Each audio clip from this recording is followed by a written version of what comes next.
Okay, तो पिछले class में हम लोगों ने देखा बच्चे कि सिलेक्शन ऑफ ऑब्जेक्ट में एटलीस्ट वन, कम से कम एक का सिलेक्शन कैसे करते हैं, और कम से कम एक का जो हम लोग सिलेक्शन करना सीखें उसमें हम लोगों ने देखा कि उसका एप्लीकेशन क्या था। उसका एप्लीकेशन क्या था बच्चे? हम लोग डिवाइजर्स का कॉन्सेप्ट सीखे, कितना डिवाइजर्स निकाल सकते हैं और सारे डिवाइजर्स का सम है ना, उसमें सारे डिवाइजर्स का सम कैलकुलेट कर सकते हैं, फिर दो फैक्टर में कैसे ब्रेक कर सकते हैं, ये सारा कॉन्सेप्ट हम लोगों ने सीखा। आज का टॉपिक काफी इंपॉर्टेंट है, इससे भी जेईई में बहुत सवाल आ रहा है ना। तो हेडिंग दीजिएगा selection of object exact number. Selection of object exact number. अभी आपको सिलेक्शन करना है लेकिन एग्जैक्ट नंबर का सिलेक्शन करना है। जैसे कि हम लोग क्वेश्चन से आते हैं इसको, number of ways of selecting exactly 4 fruits. आपके पास 6 एप्पल है, 5 मैंगो है और 4 बनाना है। इसमें से आपको 4 फ्रूट्स लेना है। यहाँ पे बच्चे गलती क्या होता है, बच्चे सोचते हैं कि यहाँ पे सर एनसीआर लगा दीजिए ना, 5 4 9 6 15, 15 में से 4 चुनने का तरीका। लेकिन 15 में से 4 आप तब ले सकते हैं जब सारा का सारा ऑब्जेक्ट क्या हो, डिस्टिंक्ट हो। सारा का सारा ऑब्जेक्ट क्या हो, डिस्टिंक्ट हो। पहला ये गलती होता है। तो यहां पे प्रॉब्लम क्या है कि हमको 6 5 11 और 4 15 में से 4 फ्रूट्स लेना है, लेकिन उसमें से कुछ फ्रूट्स आइडेंटिकल है, उसमें से कुछ फ्रूट्स आइडेंटिकल हैं। तब यहाँ पे क्या प्रॉब्लम होगा, तो यहाँ पे हमको केस बाय केस लेना होगा। यहाँ पे कितने वेराइटी के आप सेलेक्ट कर सकते हैं? एक तो सेलेक्ट कर सकते हैं कि ऑल सेम। ऑल सेम हो सकता है क्या? हम लोग 4 फ्रूट लेना है, मुझे एप्पल बहुत पसंद है, मैं एप्पल ही ले लूं। मैंगो बहुत पसंद है, मैंगो ले लूं। 4 बनाना अवेलेबल है, मतलब 4 बनाना भी मैं ले सकता हूं। एग्जैक्टली 4 आ गया। दूसरा केस हो सकता है मेरे बच्चे, बहुत अच्छे समझिएगा इसको, 3 सेम और एक डिफरेंट। 3 सेम फ्रूट ले लें और एक डिफरेंट फ्रूट ले लें तो काम चल जाएगा आपका। तीसरी पॉसिबिलिटी हो सकती है 2 सेम ले ले और 2 डिफरेंट ले ले। इन दोनों में से कोई ले ले, एक एक उठा ले। 2 सेम 2 डिफरेंट। और चौथी पॉसिबिलिटी हो सकती है कि 2 सेम और 2 सेम जो ले वो दूसरे का ले ले, डैश ले ले। इसके अलावा और भी कोई पॉसिबिलिटी हो सकती है क्या? हाँ है ना, आवाज आ रहा? तो इस तरह का सवाल बनाने में एग्जैक्ट नंबर में उसमें कुछ ऑब्जेक्ट्स आइडेंटिकल हैं तो आप डायरेक्ट एनसीआर यूज नहीं कर सकते हैं। तो यहाँ पे हम लोग पॉसिबिलिटी लेंगे ऑल सेम, सारा का सारा सेम। तो सारा का सारा सेम हम कब आ सकता है? मेरे पास 3 ऑप्शन है। मेरे पास 3 ऑप्शन है, या तो एप्पल वाला टोकरी से हम 3 उठा लें, 4 उठा लें, या मैंगो वाले से 4 उठा लें, या बनाना वाले से 4 उठा लें। तो यहाँ पे तरीका हो जाएगा 3C1। सिर्फ तीनों में से कोई एक में से एक को उठा लेना है। तो आपके पास कितना आ गया? आपने तो पहले मान के रखा है कि सारा का सारा सेम होना चाहिए। तो 4 यहां से उठाएं या 4 यहां से उठाएं या 4 यहां से उठाएं, आपका चारों में से कोई एक उठ करके यहां आ जाएगा। तो आंसर हो जाएगा 3C1। कितना आ गया? 3 आ गया, 3 आ गया। दूसरी पॉसिबिलिटी होगी 3 सेम और 1 डिफरेंट। 3C1 कैसे वो समझ में आ गया? कोई भी एक ग्रुप से आपका फ्रूट आ गया तो चारों का चारों तो आपने सेम लिया है, कैसी लिया है कि हमको सेम लेना है। अब 3 सेम लेना है और एक डिफरेंट लेना है। तो 3 सेम यहां से भी आ सकता है, यहां से भी आ सकता है, यहां से भी आ सकता है। तीनों में से कोई एक ले लेंगे। तो 3 आ गया सेम, 3 आपके पास फ्रूट आ चुका है। अब एक फ्रूट आपको डिफरेंट लेना है। तो मान लीजिए कि आपने मैंगो उठा लिया, तो आपके पास अब ऑप्शन कितना बचा? 2। अब 2 में से आप कोई एक चूज कर लीजिएगा, तो एक फ्रूट यहां से आ जाएगा। तो आपके पास टोटल कितना तरीका आएगा? 3 इंटू 2 कितना हो जाएगा? 6 होगा। फिर से आपको 3 उठाना है, सेम कलर का, सेम मैंगो उठाना है। सेम फ्रूट उठाना है।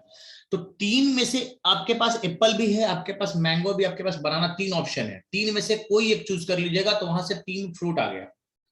3C1 फिर इंटू फैक्टोरियल नहीं करना है क्योंकि सारे का सारा सेम है, फैक्टोरियल नहीं करना है।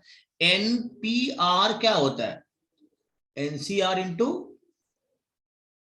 Factorial r, factorial r. तो तीन में से कोई एक उठा लिए तो तीन फ्रूट तो आ गया। तो मेरे पास तरीका तो तीन ही होगा ना, या तो मैं एप्पल से उठाऊं या मैंगो से उठाऊं या इससे, तीनों आ गया। अब एक डिफरेंट उठाना है, तो तीन आ चुका है, एप्पल मैंने उठा लिया है, तो अब तो मेरे पास दो ही ऑप्शन बचा ना, या तो एक मैं मैंगो से उठाऊंगा या एक बनाना से उठाऊंगा। तो 6 हो गया। दो सेम और दो डिफरेंट, समझिएगा अच्छे से। अब दो सेम उठाना है तो मेरे पास कितना ऑप्शन है? तीन। तो तीन में से कोई एक चुन लेना है, दो फ्रूट आ गया, एक तरह के दो फ्रूट आ गया। अब दो डिफरेंट उठाना है, तो माने एप्पल मैंने उठा लिया, तो मैंगो बनाना में से कोई दो उठाना है डिफरेंट, तो दो में से दो चुनने का तरीका 2C2, क्योंकि दो डिफरेंट उठाना है। मतलब एक मैंगो उठाएंगे तो बनाना, या बनाना उठाएंगे तो फिर मैंगो, दो डिफरेंट उठाना है। यानी 3 इंटू 2C2 1, ये आ जाएगा 3। इसको समझिएगा, 3 सेम 2 सेम और 2 सेम डैश, डैश का मतलब दूसरे काइंड का। तो दो सेम उठाना है, मतलब दो सेम उठाने के लिए मेरे पास कितना ऑप्शन है? दो सेम उठाना है और दो सेम दूसरे से उठाना है। तो तीन में से दो चुनने का तरीका, कोई तीन में से दो चुन लिए, जैसे एप्पल से दो उठा लिए और मैंगो से दो उठा लिए तो 4 फ्रूट आ गया, या मैंगो से दो उठा लिए, बनाना से दो उठा लिए, 4 फ्रूट आ गया। तीन में से दो चुनने का तरीका 3C2, ये आ जाएगा 3। टोटल कितना तरीका हो जाएगा बच्चे? 3 6 3 9 3 12 3 15। एक बार और समझ में आ गया? फिर से इसको एक बार फिर से समझते हैं। एग्जैक्ट नंबर का सिलेक्शन करना है और उसमें से कुछ चीजें आइडेंटिकल है, उसमें से कुछ चीजें आइडेंटिकल है, तो फिर आपको केस बाय केस लेना होगा। तो पहले हम लोगों ने इसको 4 केस में बांटा कि मेरे पास चारों का चारों फ्रूट्स सेम हो, या 3 सेम फ्रूट हो एक डिफरेंट हो, या 2 सेम हो 2 डिफरेंट हो, या 2 सेम हो और 2 सेम डैश हो, मतलब दूसरे कैटेगरी का, 4 फ्रूट। अब चारों का चारों हमको सेम फ्रूट चाहिए, तो मेरे पास 3 ऑप्शन है, या तो मैं मैंगो उठा सकता हूं 4, या बनाना भी 4 आपके पास है, यहां से 4 उठा सकते हैं, और एप्पल भी आप 4 उठा सकते हैं। तो 3 में से कोई एक चुनने का तरीका 3 हो गया। अब 3 सेम उठाना है और एक डिफरेंट उठाना है, समझिएगा। तो 3 सेम उठाना है, तो मान लीजिए मेरे पास 3 ऑप्शन है, तो 3 में से कोई एक उठा लिए, 3 सेम आ गया। एक नहीं उठाया, मतलब इसमें से हम लोग 3 उठाए, बस समझ में आया ना? 3 उठा लिए, 3 फ्रूट आ गया। अब बचा एक फ्रूट। अब एक फ्रूट हमको किसी दूसरे से लेना है, तो बाकी मेरे पास दो ऑप्शन है, तो दो में से कोई एक चुन लेंगे, 2C1। क्लियर है? दो सेम उठाना है, दो डिफरेंट उठाना है। तो दो सेम उठाना है तो मेरे पास 3 ऑप्शन है, तो 3 में से कोई एक से हम दो उठा लिए, तो दो फ्रूट मेरे हाथ में आ गया। अब दो डिफरेंट उठाना है, तो मान लीजिए हम दो पहले मैंगो उठा लिए, तो दो डिफरेंट उठाना, तो एक एप्पल उठाना होगा और एक बनाना उठाना होगा। तो दो में से दो चुनने का तरीका 2C2। और दो सेम उठाना है और दो सेम दूसरे काइंड का उठाना है, तो मेरे पास 3 ऑप्शन है, तो यहां से कोई दो उठा ले, इसमें से दो उठा ले, तो 3 में से दो चुनने का तरीका 3C2। समझ गया? अब जो एग्जाम में आपका क्वेश्चन आ रहा है अभी जेई में, वो इस तरह का सवाल आ रहा है, ये वाला सवाल इस तरह का आ रहा है। Find the number of 4 letter words that can be created using the letter of the word mathematics. बोलिए सर, ऐसा सवाल तो हम लोग बनाए थे पीछे, तो समझिएगा अंतर। मैथमेटिक्स में जितना वर्ड यूज हुआ है, सारे का यूज करके यदि हमको बनाना होगा, तो हम लोग क्या पढ़े थे बच्चों? 1 2 3 4 5 6 7 8 9 10, फैक्टोरियल 10, और जो आइडेंटिकल होगा उसे डिवाइड कर देंगे। एम कितनी बार आ रहा है? 2 बार। ए कितनी बार आ रहा है? 2 बार, ये डिवाइड कर देंगे। टी कितनी बार आ रहा है? 2 बार। और कोई रिपीट कर रहा है क्या? नहीं। तो इस तरह से ये तरीका होता है, लेकिन 10 में से 10 को लेके बनाना होगा तब ना। लेकिन अब यहां पे प्रॉब्लम क्या क्रिएट हो रहा है, this is very important question. अब यहां पे आपको 10 में से 4 ही लेना है। तो बोलेगा सर 10 में से 4 लेना है तो लगा दीजिए ना सर NPR, है ना, लेकिन नहीं लगा सकते, आइडेंटिकल है। क्योंकि आइडेंटिकल भी है तो यहां पे आपको क्या करना होगा, केस लेना होगा। M कितना है, कॉन्सेप्ट को समझिएगा। यदि मैथमेटिक्स में जितना लेटर्स यूज हुआ है सारे को लेकर के बनाना होता तो ये डायरेक्ट आंसर लिखते आगे बढ़ जाते, लेकिन आपको से पूरे मैथमेटिक्स में जितना यूज नहीं उसमें से 4 ही लेना है, उसमें से 4 ही लेना है, और कुछ आइडेंटिकल है, तो यहाँ पे प्रॉब्लम क्रिएट हो रहा है। तो इस तरह के सवाल को बनाने का तरीका क्या है बच्चे, A आ रहा है 2 बार और T आ रहा है 2 बार, और कुछ है आपको क्या बचा, 2 2 4 2 6, और बचा कौन कौन, MATH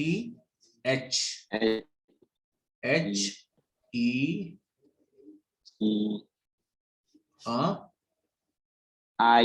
ICS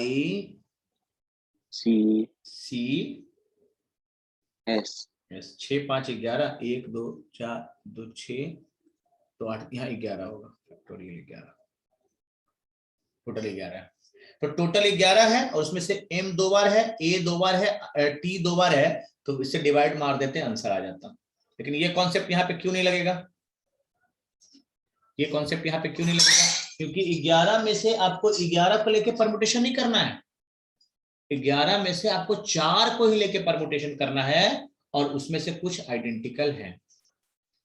तो कितनी पॉसिबिलिटी हो सकती है, पहला पॉसिबिलिटी हो सकता है ऑल डिफरेंट, 4 जो उठाए चारों का चारों डिफरेंट आए। दूसरा पॉसिबिलिटी हो सकता है बच्चों 2 सेम और 2 डिफरेंट, जितना पॉसिबिलिटी बनेगा आपको सारा सेम सोचना होगा। तीसरा पॉसिबिलिटी हो सकता है 2 सेम और 2 same of another kind, dash कर देते हैं। इसके अलावा कोई पॉसिबिलिटी होगा क्या, इसके अलावा कोई पॉसिबिलिटी नहीं होगा। हमने 3 पॉसिबिलिटी लिया कि जो 4 लेटर उठाएंगे वो सबका सब डिफरेंट होगा, या 2 सेम होगा और 2 डिफरेंट होगा, या 2 सेम इसमें से होगा और 2 सेम इसमें से आ जाएगा। इसके अलावा कोई पॉसिबिलिटी नहीं होगा।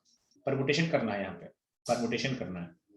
तो परमुटेशन करने के लिए हमने क्या पढ़ा है, NPR होता है NCR इंटू फैक्टोरियल R। तो ऑल डिफरेंट, डिफरेंट आने के लिए कितना तरीका है, कितना आपके पास, 1 2 3 4 5 6 7 8, 8 आपके पास लेटर्स हैं, 8 में से 4 चुनने का तरीका 8C4, और फिर उसको आपस में भी तो रीअरेंज कर सकते हैं, फैक्टोरियल 4, फैक्टोरियल 4। तो चारों का चारों आपके पास डिफरेंट आ गए। अब हमको ऐसा वर्ड बनाना है जिसमें 2 सेम हो और 2 डिफरेंट हो। अब समझिएगा 2 सेम आपके पास कहां से आ सकता है, यहां से, यहां से, यहां से। तो 3 में से कोई एक चुनना है, जैसे M एक ग्रुप में से कोई एक उठा लेंगे, या ये उठा लेंगे, या ये उठा लेंगे, तो 2 आ जाएगा मेरे पास। 3 में से एक उठाएंगे तो 2 आ जाएगा। अब बचा 1 2 3 4 5 6 7, इन 7 में से कोई 2 उठाना है। कितना आ गया, यहां से 2 आया और यहां से 2 आया, 4 आ गया। लेकिन आपने कॉम्बिनेशन किया है, अभी आपने परमुटेशन नहीं किया है। तो NPR होता है NCR इंटू फैक्टोरियल R। तो 2 सेम है और 2 डिफरेंट है, तो टोटल 4 आपके पास वर्ड था, लेटर था। तो 4 को फिर रीअरेंज करने का तरीका फैक्टोरियल 4, लेकिन यहां पे फैक्टोरियल 2 से क्या करना होगा, डिवाइड। क्यों डिवाइड कर दिए, क्योंकि आपके पास जो 2 आया ना वो सेम आ गया, जैसे M सेम आ गया, तो इसको फैक्टोरियल 2 से डिवाइड करना होगा। बहुत पूछ रहा है जेईई में इससे। 2 सेम एक तरह का और 2 सेम दूसरे तरह का, तो सेम आपके पास है कितना, 3। तो 3 में से कोई 2 चुनने का तरीका 3C2, और आपके पास, अच्छा 2 चुन लिए तो यहां से 2 आया, यहां से 2, टोटल 4 आ गया, 4 आ गया। अब इनटू फैक्टोरियल 4 लेकिन डिवाइडेड बाय फैक्टोरियल 2 फैक्टोरियल 2। बहुत इंपॉर्टेंट सवाल है, रिपीटेड सवाल है। Why divided factorial 2 factorial 2? क्योंकि दोनों सेम आया और यहां से भी दोनों सेम आया। तो यहां से जब सारे को कैलकुलेट करेंगे, तीनों को ऐड करेंगे, तो आपका आंसर आ जाएगा 2454। तो प्रैक्टिस कीजिए, बहुत इंपॉर्टेंट है ये। इसमें जितनी पॉसिबिलिटी, यहाँ पे बच्चे गलती क्या करते हैं कि मैथमेटिक्स में जितना वर्ड यूज हुआ है उतना पूरे को लेके करना होता परमुटेशन, तो ये फॉर्मूला लगा देते, कोई दिक्कत नहीं था। लेकिन आपको इतना में से 4 ही लेना है। अब 4 लेने में कितना पॉसिबिलिटी हो सकता है सारा सोचना होगा। तो इसमें 3 पॉसिबिलिटी हो सकता है, या तो सारा का सारा डिफरेंट, या 2 सेम 2 डिफरेंट, या 2 सेम एक तरह का और 2 सेम दूसरे तरह का। तो पहले हम लोग कॉम्बिनेशन करेंगे और फिर उसे उसको आपस में रीअरेंज करेंगे। पहले उसको सिलेक्शन करेंगे और फिर उसको आपस में रीअरेंज करेंगे। तो परमुटेशन करने के लिए पहले कॉम्बिनेशन कर लेते हैं और फिर से उसको आपस में रीअरेंज करते हैं। तो इसका आंसर हो जाएगा 2454। समझ गया? इस तरह का क्वेश्चन काफी इंपॉर्टेंट होता है। तो हम लोगों ने सिलेक्शन कर लिया एग्जैक्ट नंबर का। नेक्स्ट टॉपिक पे आते हैं, डिस्ट्रीब्यूशन। डिस्ट्रीब्यूशन आगे का टॉपिक सारा बहुत इंपॉर्टेंट है। Distribution of objects. अब हमको ऑब्जेक्ट को डिस्ट्रीब्यूशन करना है। इसमें मैं 2 केस में पढ़ा रहा हूं आपको। पहला केस है कि distribution of distinct object without restriction. Distinct object को करना है, कोई रिस्ट्रिक्शन नहीं है, कोई रिस्ट्रिक्शन नहीं है। क्वेश्चन से क्लियर करते हैं। Number of way of distributing 5 different ice cream among 3 students. आपके पास 5 आइसक्रीम है, आपके पास 5 आइसक्रीम का कोन है, 5 आइसक्रीम का कोन है, और 3 स्टूडेंट में इसको आपको डिस्ट्रीब्यूट कर देना है। 3 स्टूडेंट में इसको आपको डिस्ट्रीब्यूट कर देना है। कोई कंडीशन यहाँ पे नहीं है, कोई कंडीशन नहीं है। तो जैसे कोई आइसक्रीम वाला किसी स्कूल के बाहर खड़ा है और उसके पास 5 आइसक्रीम बचा, उसको घर जाने का जल्दी चाह रहा है कि जितना जल्दी हम इसको खत्म करें और यहां से निकले। तो इस आइसक्रीम को डिस्ट्रीब्यूट करने का कितना तरीका होगा? 3 ऑप्शन होगा। एक आइसक्रीम को देने का कितना तरीका? 3। फिर सेकंड आइसक्रीम को डिस्ट्रीब्यूट करने का कितना तरीका? मैं फर्स्ट को दे सकता हूं, या सेकंड को दे सकता हूं, या थर्ड को दे सकता हूं। फिर हर एक आइसक्रीम को डिस्ट्रीब्यूट करने का कितना तरीका होगा? 3 3 3 कितना आ जाएगा? 3 का पावर 5, है ना? डिफरेंट आइसक्रीम्स है, आइसक्रीम सारे अलग अलग है।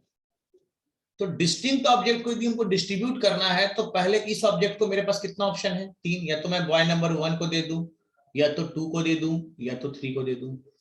फिर वैसे ही आइसक्रीम नंबर 2 के पास भी 3 ऑप्शन है, फिर आइसक्रीम नंबर 3 के पास भी 3 ऑप्शन है, आइसक्रीम नंबर 4 के पास भी 3 ऑप्शन है। तो टोटल तरीका कितना हो जाएगा?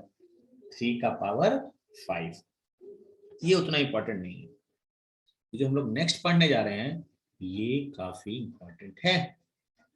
Distribution of like objects. Distribution of like objects without restriction. बहुत अच्छे समझिएगा। यहाँ पे एक मेथड होता है बच्चे, इसको हम लोग कहते हैं बॉल एंड स्टिक मेथड, या इसको हम लोग कहते हैं पार्टीशन मेथड। Partition method. हमको डिस्ट्रीब्यूशन करना है, मेरे पास लाइक ऑब्जेक्ट्स हैं लेकिन कोई रिस्ट्रिक्शंस नहीं है।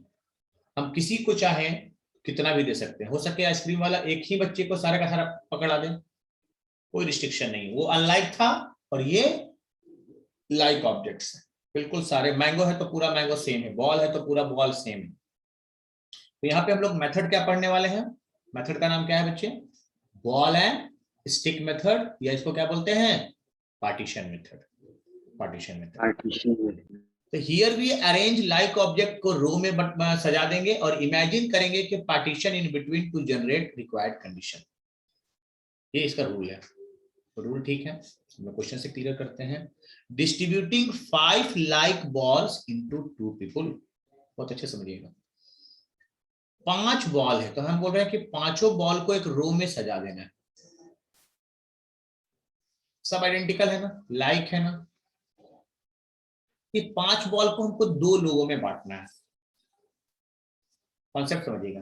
तो मेरे पास कितना तरीका हो सकता है, एक को मैं 1 बॉल दे दूं, दूसरे को 4 दे दूं, 2 बॉल दे दूं, दूसरे को 3 दे दूं, एक को 3 दे दूं, दूसरे को 2 दे दूं, या 4 दे दूं, एक को 1 दे दूं, या एक को 0 दूं, एक को हम दे ही नहीं। तो हम लोग एक एज्यूम करेंगे कि बीच में एक स्टिक है, इसका नाम है बॉल एंड स्टिक मेथड। मतलब ये ऑब्जेक्ट को बॉल की तरह ट्रीट करना है और पार्टीशन को एज ए स्टिक ट्रीट करना है। ये पार्टीशन देखिए यहां भी लग सकता है, यहां भी लग सकता है, यहां भी लग सकता है, यहां भी लग सकता है, यहां भी लग सकता है, यहां भी लग सकता है। ये पार्टीशन क्या करेगा, एक को जैसे कि 2 मिला तो दूसरे को कितना मिला, 3 मिला। पार्टीशन यहां लग गया, यहां लग गया, तो इसका मतलब क्या हुआ, एक को 1 मिला और बाकी को कितना मिला, 4 मिला। तो ये पार्टीशन कहीं भी लग सकता है।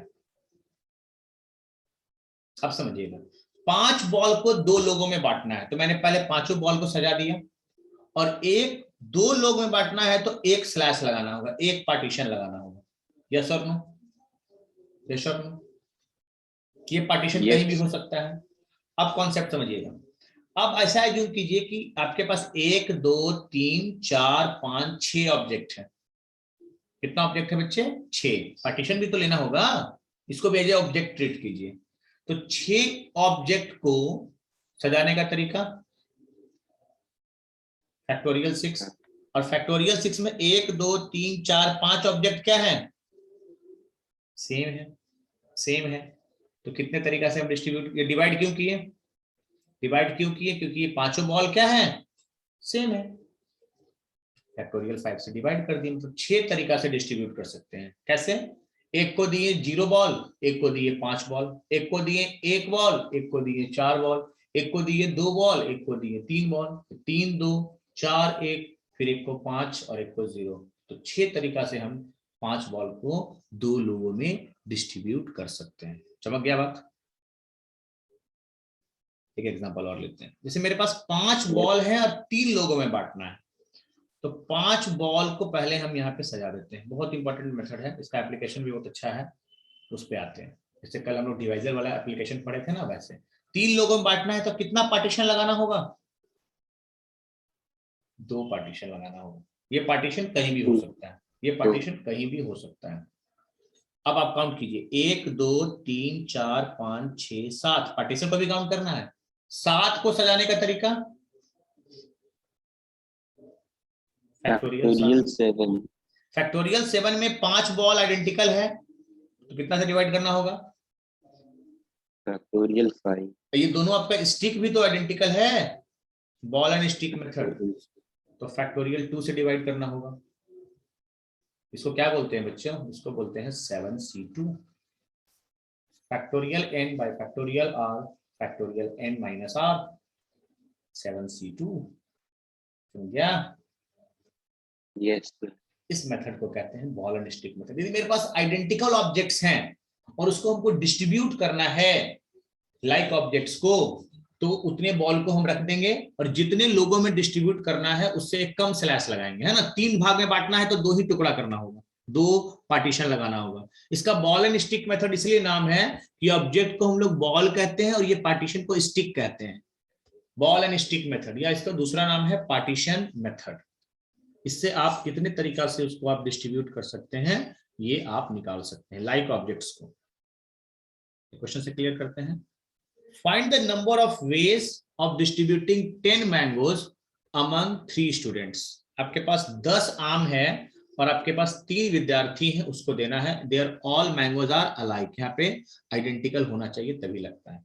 तो पहले आप 10 मैंगो को रख दीजिए, 1 2 3 4 5 6 7 8 9 10 मैंगो को रख दिए, और 3 स्टूडेंट में बांटना है, तो 3 स्टूडेंट में बांटने के लिए आपको पार्टीशन कहाँ लगाना होगा, 2 जगह, 2 जगह का पार्टीशन कहीं भी हो सकता है। अब आपके पास कितने ऑब्जेक्ट हो गए, 1 2 3 4 5 6 7 8 9 10 11 12। आपके पास 12 ऑब्जेक्ट को सजाने का तरीका फैक्टोरियल 2, फैक्टोरियल 12। उसमें से 10 मैंगो सेम है, फैक्टोरियल 2, और 2 को जो पार्टीशन स्टिक लगा है वो भी सेम है। इसका आंसर हो जाएगा 12c2। 12C2 तरीके से आप 10 मैंगो को 3 स्टूडेंट में बांट सकते हैं, समझ गया? बायोलिस्टिक मेथड आ रहा है समझ में, इजी है। अब कुछ कंडीशन लगा देगा, अब इसमें कुछ कंडीशन लगा देगा। Find the number of ways of distributing 10 mangoes, 6 Apple and 4 bananas among 3 student, every student at least 1 mango. आपके पास कितना मैंगो है? 10 मैंगो है, 10, 3, 4, अच्छा सवाल है, 5, 6, 7, 8, 9, 10 आइडेंटिकल है। आपके पास एप्पल कितना है? 6, 1, 2, 3, 4, 5, 6, और बनानास कितना है? 4। हमने जो पढ़ा है बॉल एंड स्टिक मेथड, उसके साथ खासियत ये है कि वहां पे कोई कंडीशन नहीं होना चाहिए, विदाउट एनी रिस्ट्रिक्शंस, हम किसी को नहीं भी दे सकते हैं। लेकिन यहां पर एक कंडीशन डाल दिया कि every student gets at least 1 mango, कम से कम हर एक स्टूडेंट को एक एक आम मिलना चाहिए। आम सबको अच्छा लगता है, तो आम पे कंडीशन लगा दिया कि 3 स्टूडेंट को एक एक आम मिलना चाहिए। अब तो यहाँ पे बॉल एंड पार्टीशन मेथड लग नहीं पाएगा, बॉल एंड स्टिक मेथड, क्योंकि आप कंडीशन लग गया। क्योंकि हम लोग स्टिक यहां भी लगा सकते थे, स्टिक यहां लगा देंगे तो एक विद्यार्थी को हो सके कहीं मिला ही नहीं आम, तो कम से कम एक आम मिलना चाहिए, तो 3 आम को पहले छांट दीजिए, एक आम पहला को, एक आम दूसरे को, एक आम तीसरे को दे दीजिए, हटा दीजिए, ये 3 मैंगो खत्म। जो कंडीशन दिया वो कंडीशन को पहले सेटिस्फाई कर दिए कि लो बउआ एक आम ले लो, तू एक आम ले लो, तू एक आम ले लो, तीनों बच्चा को एक एक आम मिल गया। क्यों करा बात? इस मैंगो को हटा दिए। अब आपके पास कितना बचा? 1, 2, 3, 4, 5, 7 मैंगो बचा। इस पे कोई कंडीशन है क्या? इस पे कोई कंडीशन नहीं है। समझिएगा, वो बॉल एंड पार्टीशन मेथड लगता कब है? जब उस पे कोई कंडीशन नहीं हो। तो यहां पे कंडीशन डाल दिया कि कम से कम तो एक आम मिलना चाहिए। तो हम पहले कहें कि लो बउआ तीनों एक एक आम पकड़ लो, खुश रहो जिंदगी में, है ना? तो हमने तीनों को एक एक आम पहले थमा दिया, एक एक आम पहले थमा दिया। क्लियर है? क्लियर है? अब इस 7 आम पे कोई कंडीशन नहीं है, तो 7 आम पे हम बॉल एंड पार्टीशन नहीं, बॉल एंड स्टिक मेथड लगा सकते हैं। तो बॉल एंड स्टिक मेथड कहता है कि आपको 7 आम को 3 में बांटना है, तो 2 जगह पार्टीशन मारना होगा। और ये मैंगो एप्पल को भी 3 में बांटना है ना, तो 2 जगह पार्टीशन मारना होगा। और मैं इसको भी करना है तो 2 जगह पार्टीशन मारना होगा। पार्टीशन कहीं भी हो सकता है, उसके लिए आपको टेंशन नहीं लेना है। अब यहाँ ये 1, 2, 3, 4, 5, 6, 7, 8, 9, 9 थिंग्स को बांटने का तरीका फैक्टोरियल 9, लेकिन डिवाइड कितना से करना होगा? Factorial 7, factorial 2। ये बात समझ में आ रहा है? 9 मैंगो तो आइडेंटिकल है ना? Yes sir. और ये 2 पार्टीशन मारे हैं वो भी तो आइडेंटिकल है ना, तो इससे डिवाइड मार देंगे। यहाँ ये 1, 2, 3 पार्टीशन को भी काउंट कर रहे हैं, 3, 4, 5, 6, 7, 8। 8 को सजाने का तरीका फैक्टोरियल 8, लेकिन 6 और 2 आइडेंटिकल है, ये आ जाएगा 8C2। 8C2 तरीके से हम एप्पल को कर सकते हैं। और 1, 2, 3, 4, 5, 6 बनाना और इंक्लूडिंग पार्टीशन और 2 फैक्टोरियल 4, तो ये आ जाएगा 6C2। तो मैंगो को डिस्ट्रीब्यूट करने का तरीका इतना, एप्पल को डिस्ट्रीब्यूट करने का तरीका इतना, बनाना को डिस्ट्रीब्यूट करने का तरीका इतना। तीनों करेंगे तब काम कंप्लीट होगा ना, तो तीनों को मल्टीप्लाई कर देंगे। 9C2 into 8C2 into 6C2। जब खतरनाक आंसर होता है तो आंसर भी आपका इसी फॉर्मेट में दिया रहेगा। समझ गया? बॉल एंड पार्टीशन में समझ गया? Yes sir. जिसपे कंडीशन हो पहले हटा दीजिए, क्योंकि ये रूल तब लगता है, देखिए कोई भी कॉन्सेप्ट पढ़िए तो पहले ये समझिए कि वो वैलिड कब है, वो किस कंडीशन में वैलिड है। एक और सवाल करते हैं इस पर, फिर एप्लीकेशन पे आते हैं। How many 16 identical things can be distributed 4 person? 16 identical things हैं, आइडेंटिकल में ही लगता है बॉल एंड पार्टीशन मेथड।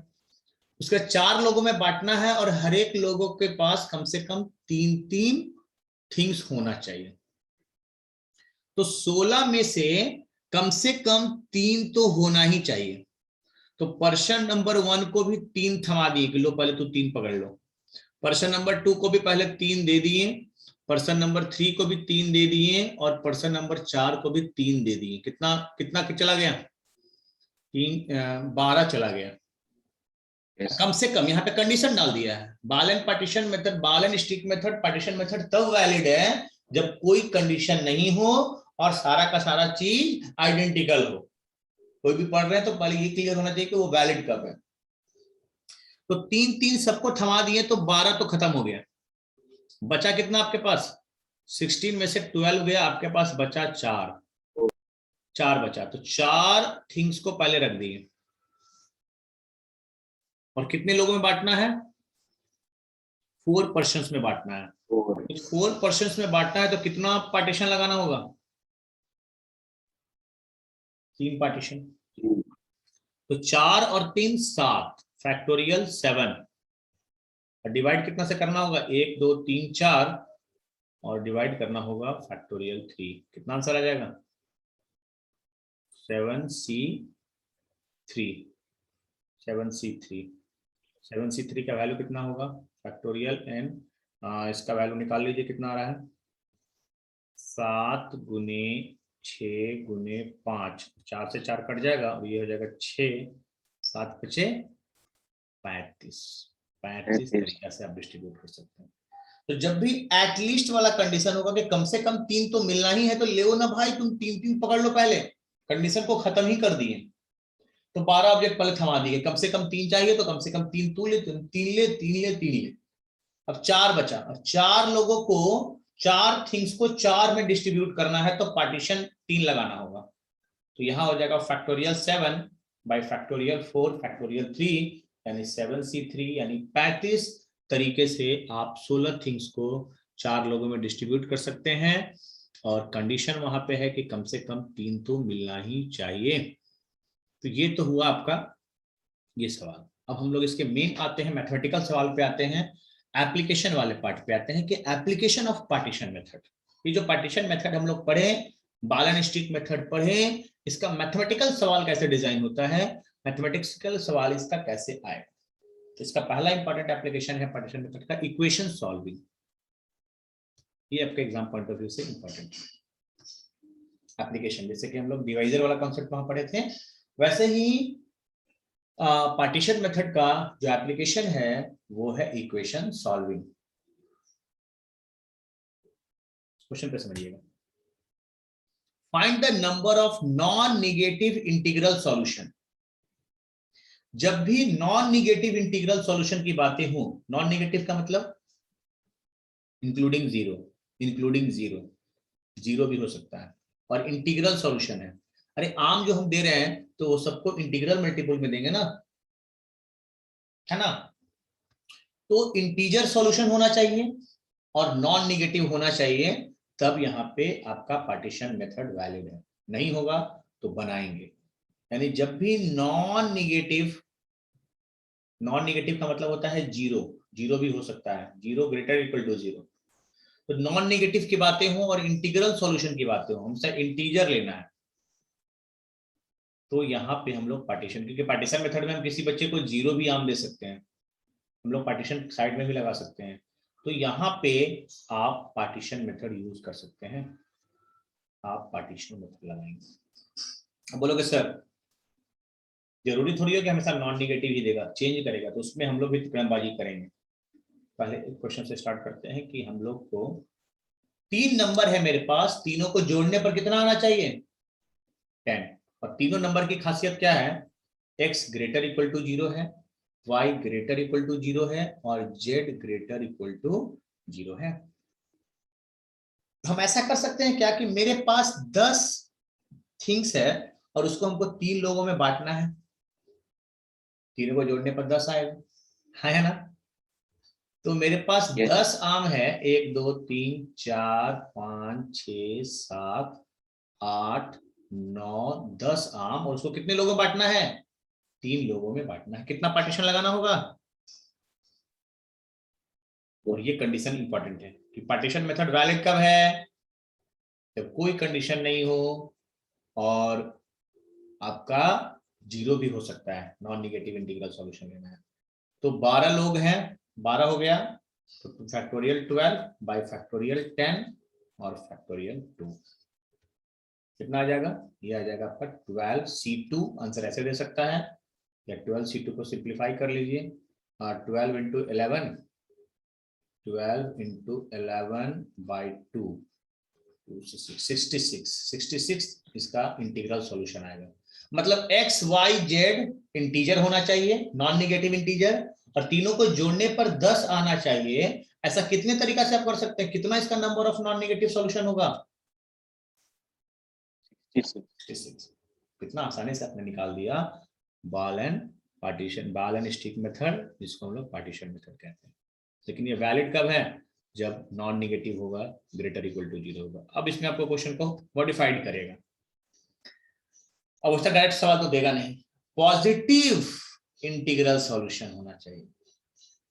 अब समझिए, अब 3 है नंबर, तीनों को जोड़ने पर 10 आना चाहिए, लेकिन x जो है वो पॉजिटिव इंटीग्रल सॉल्यूशन, मतलब x अब 1 या 1 से बड़ा है, y 1 है या 1 से बड़ा है, और z 1 है या 1 से बड़ा है, 0 नहीं है। लेकिन बॉल एंड स्टिक मेथड कहता है कि हम जो आपको आंसर निकाल के देते हैं उसमें 0 भी हो सकता है, उसमें 0 भी हो सकता है, किसी को नहीं भी बॉल मिल सकता है ना? अब तो यहां लगेगा नहीं, अब तो यहाँ पे लगेगा नहीं। तो यहां पे हम लोग क्या तिकड़मबाजी करते हैं मेरे बच्चे, कि x minus 1 greater equal to 0 हो गया, और x माइनस 1 को कुछ मान लेते हैं, t1 मान लेते हैं, तो t1 ग्रेटर इक्वल टू 0 हो गया। यहां से y माइनस 1 को मान लेते हैं ग्रेटर इक्वल टू 0, तो यहां से हो जाएगा t2 ग्रेटर इक्वल टू 0, और यहां से आपका आ गया z minus 1 greater equal to 0। देखिए चालाकी कैसे करते हैं हम लोग, t3 greater equal to 0। t1 हमने किसको माना है? t1 माने हैं हम लोग x माइनस 1 को, यानी x हो जाएगा t1 प्लस 1। y कितना हो जाएगा? y हो जाएगा t2 प्लस 1, और z हो जाएगा आपका t3 प्लस 1।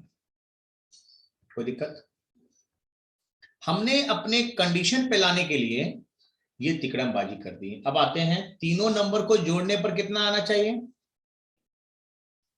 10। लेकिन यहां पे मेरा ball and stick method valid नहीं है, तो हम x के जगह डाल देते हैं t1 प्लस 1, y के जगह डाल देते हैं t2 प्लस 1, और z के जगह डाल देते हैं t3 प्लस 1। अब यहां से आ जाएगा t1 plus t2 plus t3 equal to कितना? 7। अब मेरे पास 3 नंबर ऐसा है जिसको जोड़ने पर कितना है? 7, और तीनों नंबर जो है वो ग्रेटर इक्वल टू 0 है, नॉन निगेटिव होना चाहिए, 0 भी हो सकता है। अब तो मेरा ball and partition method valid है। अब मेरा ball and stick method valid है कि नहीं है? वैलिड है। तो अब मेरे पास 7 थिंग्स हैं आइडेंटिकल, 3 4 5 6 7, और 3 में उसको डिस्ट्रीब्यूट करना है, तो 2 पार्टीशन लगाना होगा। तो 7 और 2 9, यानी आंसर हो जाएगा फैक्टोरियल 9 बाई फैक्टोरियल 2 फैक्टोरियल 7। तो आपका आंसर हो जाएगा मेरे बच्चे 9c2। इस पे अच्छा सवाल डिजाइन होता है नंबर ऑफ इक्वेशन सॉल्विंग पे। तो आपको नंबर ऑफ पॉजिटिव सॉल्यूशन बताना है, कि तीनों को पॉजिटिव नंबर देना है, और तीनों को जोड़ने पर 10 आना चाहिए, तो 0 तो ले नहीं सकते हैं। अब 0 नहीं ले सकते हैं तो ball and stick method valid नहीं है, क्योंकि आपका पार्टीशन यहां भी लग सकता है, एक को 0 भी मिल सकता है। तो हमने चला कि क्या किया कि x minus 1 greater equal to 0, इसको कुछ t1 नाम दे दिया, इसको t2 नाम दे दिया, इसको t3, हमने इक्वेशन को ही बदल दिया। तो मेरा इक्वेशन हो गया t1 plus t2 plus t3 equal to 7। अब मेरे पास 3 नंबर है t1 t2 t3, जिसको जोड़ने पे 7 आ रहा है, और t1 t2 t3 जो है वो ग्रेटर इक्वल टू 0 है, नॉन निगेटिव है। तो 7 लोगों को 3 में बांटना है, डिस्ट्रीब्यूट करना है, तो यहाँ पे हम लोग क्या लगा देंगे? Ball and stick method, partition method, और यहां से हमने तरीका निकाल लिया 9c2। 9C2। तो इस पे अच्छा का सवाल डिजाइन होता है मेरे बच्चे। अगले क्लास में हम लोग इस पे सवाल डिस्कस करेंगे। आया समझ में आज का क्लास? आज के क्लास में हम लोग इंपॉर्टेंट टॉपिक क्या पढ़े? एग्जैक्ट नंबर वाला, कि मैथमेटिक्स से हमको 4 ही लेकर के बनाना है और उसमें से कुछ आइडेंटिकल है, तो उसमें हमको सिलेक्शन करने में, परमुटेशन करने में हम लोग अलग अलग केस लेकर के काम किए। उसके बाद हम लोग आज के टॉपिक में पढ़ रहे हैं कि आइडेंटिकल थिंग्स को डिस्ट्रीब्यूट करना है, लेकिन उसमें कोई कंडीशन नहीं है, कोई कंडीशन नहीं है, तो वहां पे हम लोग यूज करते हैं बॉल एंड स्टिक मेथड, या इसको कहते हैं पार्टीशन मेथड। और पार्टीशन मेथड का हम लोग एप्लीकेशन वाले पार्ट पे पहुंच चुके हैं। एप्लीकेशन में आपको डिस्कस कर रहे हैं कि हम लोग इक्वेशन सॉल्विंग का नंबर ऑफ इंटीग्रल सॉल्यूशन का संख्या, मतलब इससे आप कितना ऐसा नंबर बना सकते हैं जिसको तीनों नंबर को जोड़ने पर 10 आए, तो आप 9C2 बना सकते हैं। इस तरह से आप उसको डिजाइन, इसमें बहुत सारा वैरायटी होता है सवाल का, कॉन्सेप्ट वही है, बॉल एंड स्टिक मेथड ही लगेगा, लेकिन क्वेश्चन में क्या मॉडिफिकेशन करेगा और आपको उस मॉडिफिकेशन को कैसे हैंडल करना है। जैसे कि यहाँ पे नॉन नेगेटिव था, पहला सवाल में तो कोई दिक्कत नहीं था, पहला सवाल में ball and stick method direct valid हो गया, क्योंकि x भी ग्रेटर इक्वल टू 0 है, y भी ग्रेटर इक्वल टू 0 है और z भी ग्रेटर इक्वल टू 0 है। लेकिन दूसरे सवाल में थोड़ा सा लैंग्वेज चेंज किया, नॉन नेगेटिव के जगह पॉजिटिव कर दिया, तो पूरा करामात चेंज हो गया। तो इसमें यही प्रॉब्लम है, ठीक है। लैंग्वेज पे ध्यान देना है, वर्ड पे ध्यान देना है कि कैसे। इसका एप्लीकेशन वाला पार्ट इंपॉर्टेंट है, अगले क्लास में इसको अच्छे से डिस्कस करेंगे। आज के लिए इतना ही बच्चे, थैंक यू। ओके।